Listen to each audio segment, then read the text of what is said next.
네, 오늘은 요한복음 21장 1절로 14절 말씀을 통해서 바닷가에 오신 예수님이란 제목으로 은혜를 나누겠습니다. 오늘 말씀에 보면 부활의 예수님이 제자들의 실패 현장에 찾아오셔서 그들을 사명자로 새롭게 부르시는 장면을 보게 됩니다. 예수님은 승리자들만 찾아오시는 것이 아니라 우리가 패배의 고배를 마시며 낙심하고 있을 때 우리를 찾아오십니다. 우리 모두는 크리스찬으로서 항상 승리만 하고 살면 얼마나 좋겠습니까? 그러나 우리가 많은 순간에 실패와 또 패배의 구덩이에 빠져 있을 때가 많이 있습니다. 그러나 이때 우리가 낙심하고 좌절하지 할 것이 아니라 우리를 찾아오셔서 회복시키시는 부활의 예수님을 만나게 되기를 예수 그리스도의 이름으로 축원합니다. 요한복음 21장 1절로 3절에 보면 그 후에 예수께서 디베레아 호수에서 또 제자들에게 자기를 나타내신 일은 이러하니라 라고 시작을 하고 있습니다. 이 디베레아 호수라는 것은 갈릴리 호수와 같은 말인데요, 헤롯 왕이 죽은 후에 아들이 셋이 있었죠. 그 중에 이 갈릴리하고 베레아를 다스리던 헤롯 안티파스가 있었는데 헤롯 물파스가 아니라 헤롯 안티파스였습니다. 근데 이 헤롯 안티파스가 그 시저에게 잘 보이기 위해서 이 갈릴리 호수 서쪽에 도시를 세우고 그 도시 이름을 황제의 이름을 따서 디베레오라고 불렀는데, 그때부터 이 갈릴리 호수도 디베레아 호수라는 새로운 명칭을 갖게 되었습니다. 이때 베드로, 도마, 나다나엘, 세베대의 아들 둘, 또 다른 제자 둘, 도합 7명의 제자들이 고기를 잡으러 이 디베레아 호수로 왔다 그랬는데, 이 7 제자 중 가장 먼저 이름이 등장한 사람이 누구입니까? 누구죠? 시몬 베드로죠. 근데 이 베드로가 바로 얼마 전에 어떤 잘못을 저질렀습니까? 예수님을 3번이나 부인한 일생일대의 과오를 범했습니다. 그러므로 인하여 수제자의 자격을 상실했다고 우리는 생각하지만, 그가 회개했을 때 예수님은 그를 본래 위치로 다시 세워주신 것을 이야기하고 있습니다. 가장 먼저 그 시몬 베드로를 일컫고, 그 다음에 두 번째 등장한 이름이 또 누구입니까? 도마죠. 도마는 또 누구죠? 예수님이 부활하신 후에 내가 내 눈으로 예수님을 보기 전에는 믿지 못하겠다라고 의심 많은, 다시 말해서 믿음이 적은 그러한 제자였습니다. 그럼에도 불구하고 그가 부활의 주를 대면한 후에는 나의 주 나의 하나님이시여 라고 고백했을 때, 또한 이 도마를 이 7 제자 중에서 두 번째로 이렇게 일컫게 된, 이름이 등장한 중요한 위치를 차지하게 해주신 것입니다. 실패자를 버리지 아니하시고 우리가 회개하고 주의 이름을 부를 때 우리를 회복시키시고 그의 귀한 목적을 위해 사용하시는 은혜와 자비의 하나님을 찬양합니다. 자, 베드로와 도마를 포함한 7명의 제자들이 예루살렘에 있지 않고 왜 갈릴리 호수에 고기 잡으러 왔을까요? 얼뜻 보면 사명을 버리고 과거의 삶으로 돌아간 것이 아닌가 생각할 수 있지만은 이 7명 모두가 전직 어부였던 사람이 아니었거든요. 이들이 갈릴리에 온 것은 예수님이 이들을 이미 2번 만나셨고, 그 후 마리아를 통해서 내가 갈릴리 지역에서 제자들을 다시 만나겠다라고 이미 말씀하셨기 때문에 예수님을 만나러 온 것입니다. 그런데 예수님을 기다리다가 아무래도 생활비 마련을 위해서 고기를 잡으러 간 것 같아요. 왜냐하면 지난 3년 동안은 예수님과 함께 풍성하지는 못해도 걱정 없는 삶을 누렸었습니다. 예수님을 따르던 사람들이 예수님과 제자들에게 음식을 갖다 줬겠죠. 또 여비를 마련해 줬겠죠. 또 뭐가 다 떨어졌을 때는 어떻게 됩니까? 예수님이 기적을 베푸셔서 보리떡과 물고기로 5,000명을 먹이는 그러한 역사도 있고 걱정이 없었습니다. 그러나 이제 예수님은 돌아가셨고 부활하셨지만 그들의 앞에 없었습니다. 그래서 자기들끼리 예수님 없이 무엇인가 해보겠다고 나섰는데 그것이 너무나도 힘들고 어렵다는 것을 깊이 깨닫게 된 것이었습니다. 베드로의 전직이 무엇이었죠? 고기 잡는 어부였습니다. 그리고 낮에 고기를 잡으려고 했습니까? 아니면 밤에 잡으려고 했습니까? 예, 밤새도록 고기를 잡으려고 했죠. 고기는 원래 낮에 잘 잡힙니까? 아니면 밤에 잘 잡힙니까? 예, 밤에 잘 잡힙니다. 예, 왜냐하면 낮에는 이 배의 그림자도 보이고 낚싯줄도 보이고 그래서 잘 안 물거든요. 밤 낚시가 원래 잘 되는 겁니다. 왜냐하면 제가 LA에 살 때 특별히 고등학교 때 친구들하고 밤 낚시 벤츄라 피어에 가서 하루 밤 잡았는데 조기를 100마리를 잡아온 적이 있습니다. 100마리를. 그래서 냉동기에 다 넣고도 모자랐던 그런 추억이 있기 때문에 고기가 밤에 잘 잡힌다는 걸 알아요. 근데 7명이 밤새도록 낚싯줄도 아니고 그물로 던졌을 텐데 몇 마리를 잡았다고요? 한 마리도 잡지 못했다는 것입니다. 왜 이러한 일이 발생했을까요? 예수님은 이 사건을 통해서 그들에게 너무나도 중요한 진리를 가르쳐 주시기 위해서 이런 일이 있도록 만드신 것입니다. 예수님 없이는 내 힘으로 할 수 있는 것이 아무것도 없다라는 것을 가르쳐 주기 위하심이었습니다. 그래서 여러분의 삶에서도 이유를 알 수 없는 실패와 고통의 시간이 찾아온다면 하나님께서 나에게 무엇인가 귀중한 진리를 가르쳐 주시기 위해 나를 준비시키는 것이다 라고 믿고 기대하시기 바랍니다. 그런 고통의 시간을 원치 않으시나 봐요. 아멘 하시는 분이 한 분도 안 계시네요. 자, 예수님이 왜 그들을 갈릴리에서 만나자 그러셨을까요? 왜냐하면 제자들을 사람 낚는 업으로 다시 한번 부르시기 위함이었습니다. 갈릴리는 제자들이 예수님께 처음 부름을 받은 곳입니다. 예수님께 가르침을 받은 곳입니다. 그리고 예수님과 함께 사람 낚는 어부의 사역을 담당하던 곳입니다. 그 추억의 장소에서 다시 한번 그들에게 사명을 다시 주시기 위하여 그곳에서 만나자라고 했던 것입니다. 자, 그러면 오늘 제가 여러분과 나누고 싶은 이야기는 예수님과 함께 사명도 버리고 도망갔던 제자들이 어떻게 이 귀중한 사명을 다시 되찾게 되었는가라는 것입니다. 오늘 말씀을 통해서 저희가 4가지 배워야 할 점을 발견할 수 있는데, 첫 번째는 실패를 고백하라라는 것입니다. 따라해 볼까요? 실패를 고백하라. 4절과 5절 말씀해 보니까 날이 새어갈 때 예수께서 바닷가에 서셨으나 제자들이 예수인 줄을 알지 못하는지라. 예수께서 이르시되 얘들아 너희에게 고기가 있느냐? 대답하되 없나이다. 날이 새어갈 때라는 것은 예수님 없이 혼자의 힘으로 무언가 해보려고 밤새도록 노력했지만 한 마리의 고기도 잡지 못하고 허탈감과 낙심으로 힘이 또 용기가 완전히 빠져진 그때를 이야기하고 있습니다. 그때 예수께서 바닷가에 나타나셨으나 그들은 알지 못하느라 그랬어요. 이 말은 우리의 실패의 현장에, 우리의 낙심하고 있는 그 순간에 예수님은 와 계신다는 것입니다. 우리가 알지 못하죠. 제자들이 예수님을 알아보지 못한 것처럼 우리가 느끼지 못할 수 있지만 우리가 가장 힘들고 고통받고 있는 그 순간에 예수님은 이미 우리 옆에 와 계심을 믿으시기 바랍니다. 그리고 예수님이 말씀하십니다. 얘들아, 이 말은 부모가 자녀를 부르는 것 같은 사랑스러운 호칭이에요.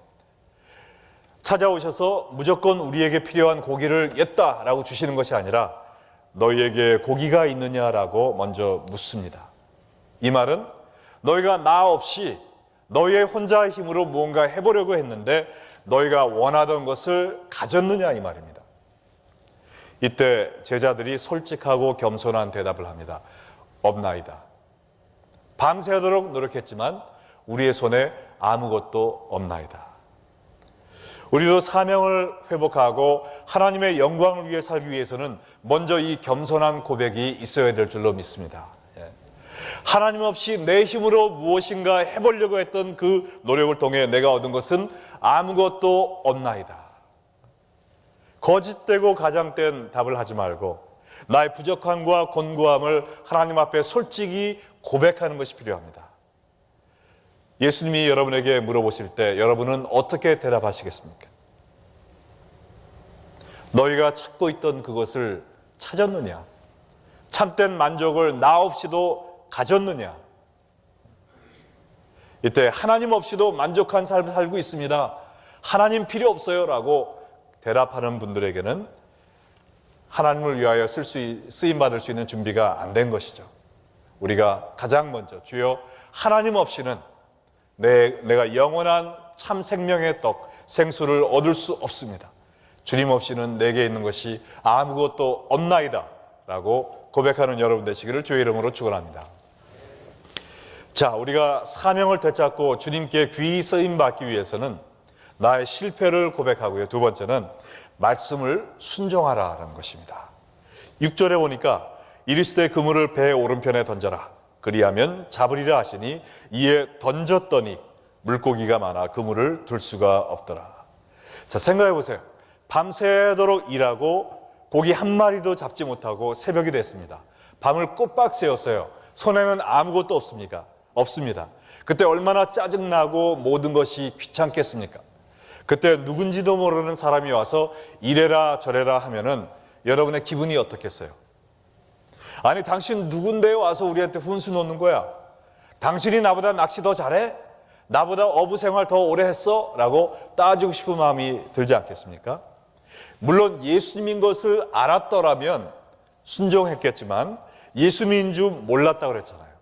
그런데 하나님이 우리에게 말씀하실 때는 야, 내가 하나님인데 내가 하는 말 좀 꼭 들어, 순종해, 이러한 인트로덕션이 없이 말이 온단 말이죠. 신호를 주실 때 이러한 확실한 인트로덕션이 없이 오시기 때문에 알쏭달쏭 이게 하나님의 말씀인지 아닌지 우리가 구분하기 쉽지 않도록 말씀을 해 주실 때가 많다는 것입니다. 그럼에도 불구하고 우리가 말씀과 기도를 통해 그 주신 말씀을 분별해 보니까 이것이 하나님의 말씀인 것이 확신이 올 때는 그때는 무조건 순종하는 것입니다. 그 순종을 통해 나도 모르게 하나님께 사용을 받게 되는 것이죠. 그러나 자, 이걸로 재고 저걸로 재보고 그러다가 하나님 나타나서 얘기하세요, 그럼 들을게요, 이러한 마음을 갖고 우리가 산다면은 하나님께 쓰임받을 수가 없습니다. 제가 어떻게 에티오피아로 이번에 선교를 가기로 결정했는지 제가 나눴었나요? 전에도 한번 초청이 또 왔지만 제가 가지 못했는데 우리 중보기도 학교 클래스를 마치면서 하나님이 원하시는 기도는 내 뜻이 이루어지는 것이 아니라 하나님의 뜻이 이루어지는 것이다. 그러므로 우리가 내 뜻이 아니라 하나님이 부르시면 어디든지 가서 순종하겠습니다라는 기도로 오늘 수업을 마치겠습니다 하고선 그 기도를 마치고 제가 사무실에 들어가서 제일 먼저 이메일을 탁 열었을 때 온 메시지가 Come to Ethiopia 에티오피아로 와달라는 그 메시지가 온 걸 보고 제가 무조건 순종하기로 결정을 한 겁니다. 그리고 갔어요. 먼 길이지만 갔습니다. 제가 혼자 가서 무슨 열매를 얻을 수 있을까라는 마음도 있었지만 갔는데 이번에 가서 제가 또 우리 교회의 미래를 위하여 한 가지 보고 또 얻은 것이 있는데 뭐냐면은 우리 교회가 지금 원하는 그 중동 지역의 선교가 있습니다. 우리 교회뿐만 아니라 모든 교회가 이것을 위해 기도해야 돼요. 왜냐하면 세상 땅 끝까지 복음을 전하라고 그랬는데 지금 복음이 들어가지 못하는 세상 땅 끝이 어디입니까? 중동 지역이잖아요. 그래서 우리 교회 여기 보면 이 비전 배너에 영어, 한글, 스페니쉬와 중국어와 제일 밑에 있는 저 꼬부랑 말이 어느 말인 줄 아세요? 네, 중동어입니다. 네, 아라빅이에요. 아라빅. 네. 자, 근데 우리가 중동 지역에 어떻게 들어갑니까? 갔다가 목숨을 부지하기가 쉽지 않죠. 네, 이번에 에티오피아 선교를 통해서 아프리카가 중동 사역에 들어갈 수 있는 관문이라는 것을 제가 발견을 하게 됐어요. 특별히 에티오피아는 아프리카의 동북쪽에 사우디아라비아 바로 옆에 있습니다. 그리고 에티오피아가 하도 가난하기 때문에 수많은 젊은이들이 잡을 찾으러 어디로 가냐면 중동으로 갑니다. 그러므로 우리가 에티오피아에 있는 교회와 손을 잡고 젊은이들을 훈련하고 선교사로 파송을 하게 되면 이분들은 어차피 중동에 가서 살 사람들이에요. 지금도 수많은 사람들이 중동으로 잡을 위해 가고 있는데 그 사람들이 믿음을 갖고 선교사적인 사명을 가지고 중동으로 갈 수 있다면 이 중동 선교에 크게 이바지할 수 있을 것입니다. 그래서 우리 교회가 그러한 사역을 같이 할 수 있다라는 가능성을 보고 왔어요. 물론 이것이 하나님의 뜻인지 우리가 리더십들이 기도하며 하나님의 뜻을 분별해야 되겠지만 이번에 너무나 많은 것을 제가 얻고 왔습니다. 하나님이 가라고 하셨을 때 무조건 순종하고 갔더니 그 다음 길이 보이기 시작한다는 것입니다. 하나님이 내게 보여주시는 하나의 그 말씀을 순종할 때 그 다음 길을 보여주십니다. 하나님은 지도를 한꺼번에 다 보여주시는 것이 아니에요. 여러분 GPS 스크린에 보면은 화면이 한 화면을 보여줍니다. 그죠? 한 지역을 보여줘요. 고개를 쭉 따라가다 보면 그 다음 동네 갈 수 있게 길이 나옵니다. 그렇게 계속 쫓아가다 보면 목적지에 가는 것이죠. 그와 마찬가지로 하나님 이 한 발자국 걸으면 그 다음은 어떻게 해요? 그 다음 거 보여주시고 마지막 거 다 보여주시면 제가 주산판 두드려 보고 결정하겠습니다. 이런 마음을 갖고 있으면 절대로 하나님이 쓰실 수 없다는 것입니다. 하나님이 한 걸음 보여주실 때 믿음으로 순종하는 자, 그에게 더 큰 그림과 더 큰 사역을 맡겨주실 줄 믿습니다. 자, 그래서 우리가 주님께 귀한 하나님의 목적을 위해 사용받기 위해서는 나의 실패를 고백하고 인정해라. 그리고 말씀을 순종해라. 그 다음에 세 번째는 사랑을 회복하라. 사랑을 회복하라. 7절로 9절에 보면 예수께서 사랑하시는 그 제자가 베드로에게 이르되 주님이시다 하니 시몬 베드로가 벗고 있다가 주님이라는 말을 듣고 겉옷을 두른 후에 바다로 뛰어내리더라. 다른 제자들은 육지에서 거리가 불과 한 50칸쯤 되므로 작은 배를 타고 물고기 든 그물을 끌고 와서 육지에 올라와 보니 숯불이 있는데 그 위에 숯불구이 생선이 놓였고 떡도 있더라. 자, 밤새도록 한 마리도 잡지 못하다가 예수님의 말씀대로 순종했더니 수많은 고기가 잡힌 걸 보고 이 기적을 경험한 후에 사도 요한이 제일 먼저 그 말씀하신 분이 부활의 주님임을 발견했습니다. 그리고 베드로한테 얘기를 했죠. 그랬더니 행동은 베드로가 제일 먼저 합니다. 근데 어떤 행동을 했는가? 예수님을 다시 만난 것이 너무나도 기쁘고 감격스러워서 모든 것을 다 버려두고 예수님께 나아가는 모습을 보게 됩니다. 밤새도록 그가 잡기 원하고 소원했던 그 고기가 자기 눈앞에 바로 있는데 그것을 거들떠 보지도 않는 것입니다. 그것을 다 버려두고 예수님을 향해 나아갑니다. 육지에서 거리가 몇 칸이라고 그랬어요? 50칸이라고 그랬습니다. 50칸은 요새 말로 얘기하면 100m예요. 꽤 먼 거리죠. 그러나 그 많은 고기를 싣고 노를 저어서 가기에는 너무나도 시간이 더 오래 걸릴 것 같아요. 그러니까 이 베드로는 예수님을 보고 너무나 반가워서 그 1초가 더 아까운 겁니다. 한시라도 더 예수님을 빨리 보고 싶어서 어떻게 합니까? 물속에 첨벙 뛰어드는 거예요. 수영 쳐서 예수님께로 나아가는 그 열정을 보인 것입니다. 그리고 물에 뛰어들려면 여러분 윗옷을 벗어야 됩니까? 아니면 입어야 됩니까? 입고 있던 옷도 벗어야 되죠. 그러나 예수님을 보고 예수님을 존경하는 예우를 해드리기 위해서 예수님께 존경의 표를 하기 위해서 오히려 겉옷을 입고 물속에 첨벙 다이빙하는 그 모습, 얼마나 큰 사랑과 존경의 표현입니까? 이러한 사람이 예수님께 쓰임받는다는 것이죠. 예수님이 누구를 사용하여 오순절날 3,000명의 사람을 낚는 역사를 하셨습니까? 그의 이름은 시몬 베드로였지 않아요? 이 베드로가 이 사건을 통해서 회복을 받게 된 것입니다. 하나님의 뜻대로 사용받는 귀한 일꾼이 되기 위해서는 제일 먼저 하나님을 향한 사랑이 회복되어야 되는 것입니다. 믿으십니까? 이번에 제가 에티오피아 가서 설교한 교회, 지난 주일날 그 화면 보셨죠? CJ Church라는 교회가 있습니다. Christ Jesus International Church라고 하는데요. 지금 4-5천 명이 모이는데 이 교회가 개척된 지 몇 년이 됐는지 한번 알아맞혀 보세요. 몇 년 만에 5천 명이 모일까요, 지금? 3년 됐습니다, 3년.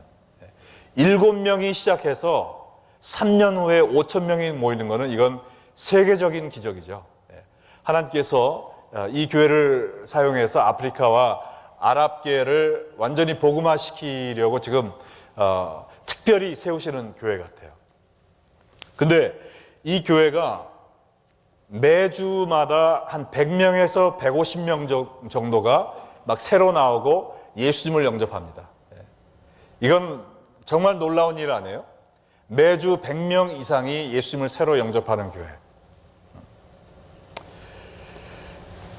제가 설교할 때 한 3,000명 정도가 있었고요. 밖에 1,000명이 또 서 있습니다. 미처 들어오지 못하는 사람들이 1,000명이 있어요. 매주 100명에서 150명이 예수님을 영접하는, 이슬람이 50%가 넘어가는 그 환경에서 지금 히랍 정교가 기독교를 핍박하고 있는 그 상황에서 이렇게 빨리 부흥하는 교회가 있다는 것입니다. 그럼 여러분 질문할 만하잖아요. 이 교회가 도대체 뭐가 다르길래 이렇게 부흥하느냐 말입니다. 이 교회는 토요일 날 예배를 드려요. 왜냐하면 자체 건물이 없었을 때 다른 교회를 빌려서 하다 보니까 토요일 날 할 수밖에 없었습니다. 근데 지금도 토요일 날 예배를 드리고 주일 날은 다른 교회 가서 섬기도록 하고 리더들 300명만 훈련을 받습니다. 그래서 주일 날은 300명밖에 안 돼요. 의자를 높이 쌓아놓고 다른 사람은 못 들어오게 막아버립니다. 왜냐하면 주일 날까지 오픈하면 주위 교회들이, 작은 교회들이 다 없어진다고 주일 예배는 안 드리는 교회입니다.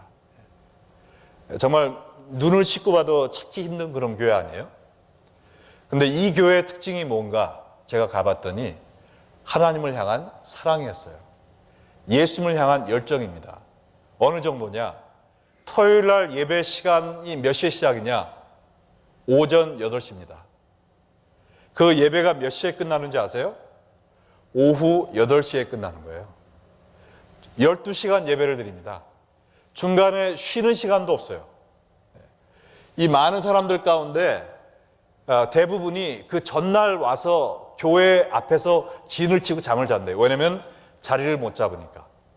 화장실도 안 가려고 해요. 일어나면은 다른 사람이 밖에서 와서 딱 자리를 뺏어버리기 때문에 이 12시간 동안 말씀을 목사님이 전하고 또 기도하고 또 찬양을 열심히 하고 또 누가 와서 간증하고 또 기도하고 또 힐링을 위한 기도도 하고 또 찬양하고 또 간증하고 특별 순서도 있고 이 12시간을 계속하는 겁니다. 여러분들 12시간 아무리 재밌는 드라마라도 12시간 앉아서 볼 수 있겠어요? 그러나 매주 시작한 첫날부터 3년 동안 하나님을 사랑하는 마음, 열정이 너무나도 꺼지지 않아서 아침부터 저녁까지 주를 향해 부르짖는 이 7명의 사람을 통해서 지금 4-5천 명이 구원받고 에티오피아를 변화시키고 지금 이 교회를 통해서 TV 방송이 전 아프리카와 모든 중동 지역에 나갑니다. 제가 1년 전에 가서 설교한 방송도 지금 중동 지역 모든 가정에 한 달에 한 번 이상씩 계속 나가고 있었대요.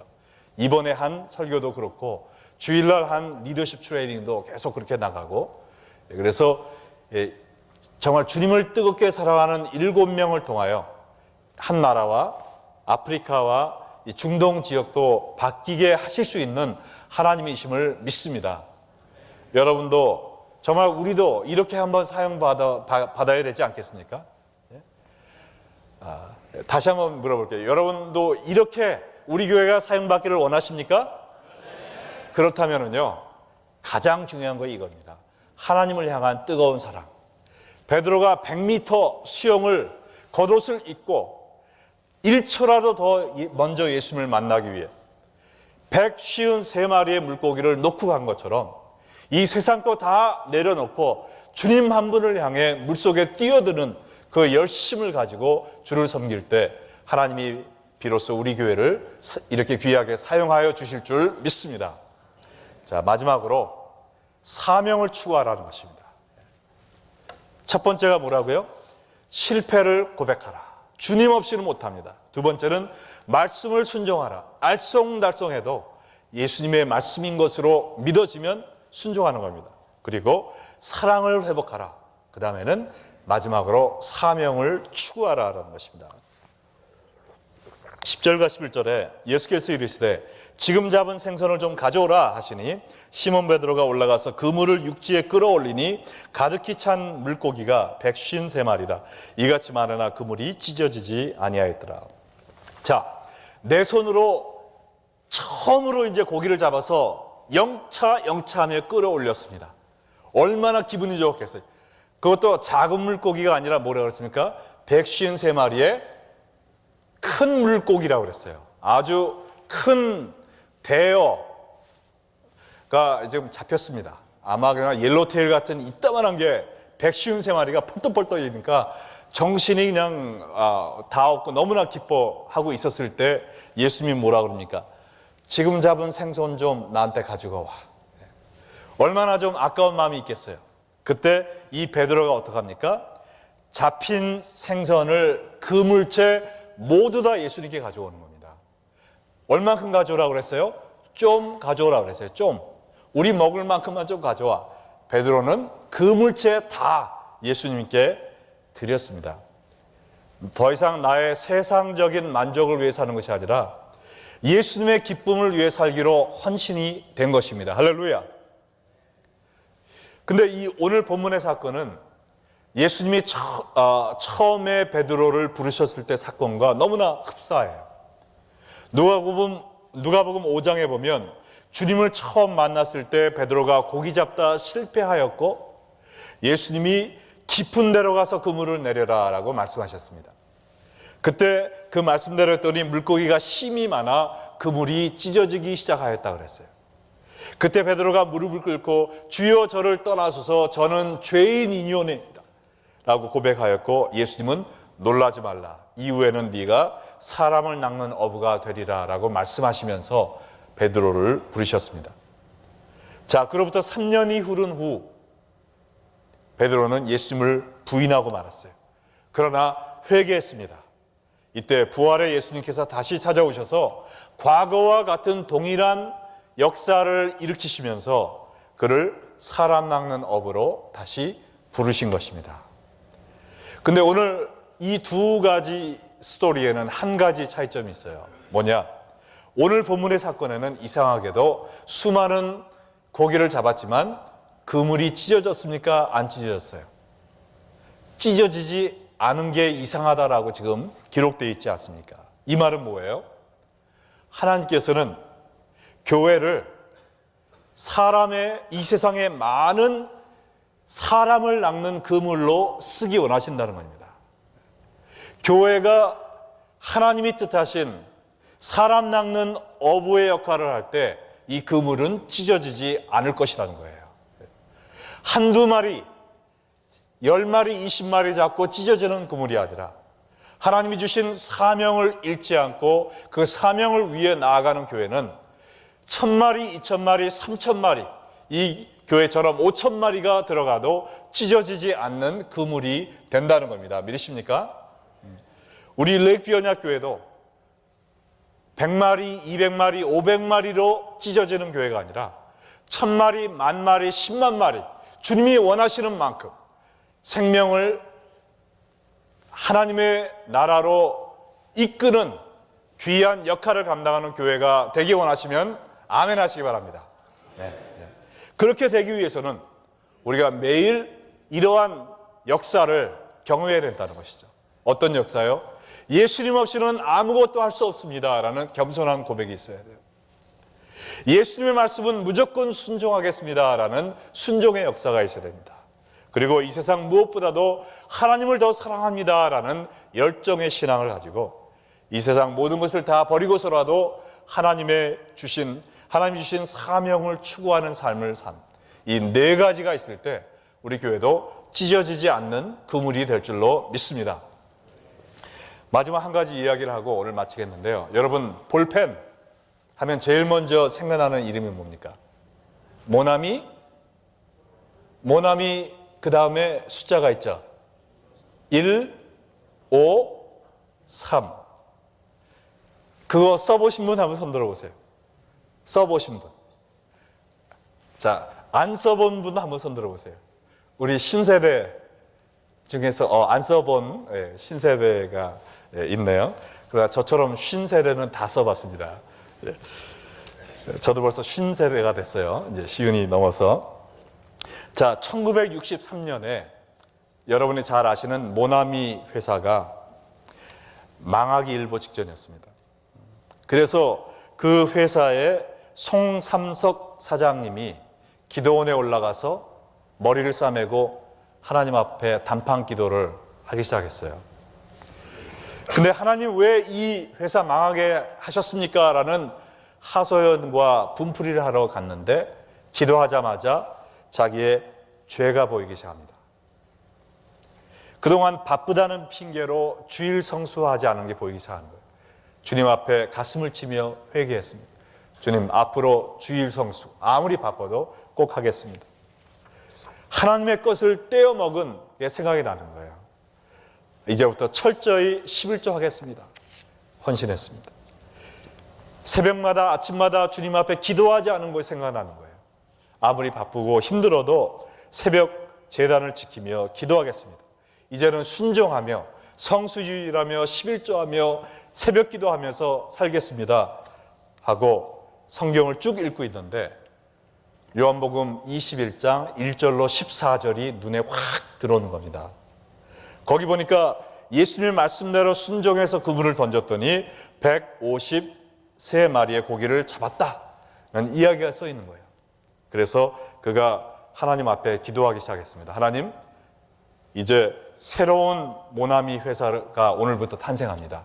모나미는 원래 나의 친구란 뜻이거든요. 그래서 나의 친구 예수님이란 뜻인데 그렇게 살지 못했습니다. 그러나 제가 모나미를 모나미 153으로 고쳐서 예수님을 진실된 나의 친구로 모시고 나의 왕으로 모시면서 예수님이 주시는 이 풍성함 153마리의 물고기를 누리는 삶을 살기 원하고 이 모나미 볼펜이 세상 모든 사람의 손에 있기를 원하고 50억 자루를 팔기 원하고 제가 이 모든 것을 하나님을 위하여 하나님의 영광을 위해서 사용하며 쓰겠습니다 라는 헌신을 하고 모나미 볼펜을 만들기 시작했다고 그래요.